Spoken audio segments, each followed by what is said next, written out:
Welcome to the 60-second update with 607 Squadron at Tower Green, the Tower of London.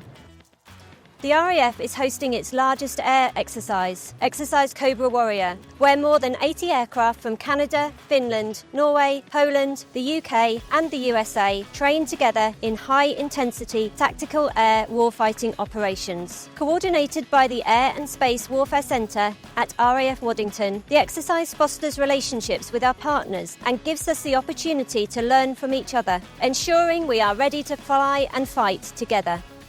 For the first time, F-35B Lightning stealth fighters from 617, the Dam Buster Squadron, supported by 809 Naval Air Squadron, have joined HMS Prince of Wales in the North Sea for a month of training. The squadrons will undergo intensive training as personnel integrate with the ship's company and grow accustomed to routines at sea, before joining up with other Royal Navy escorts to form a carrier strike group.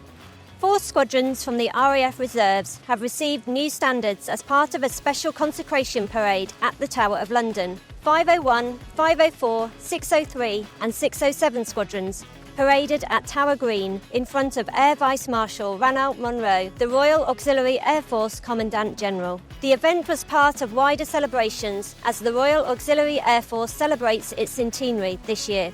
That's everything for this week. Thanks for watching. See you next time.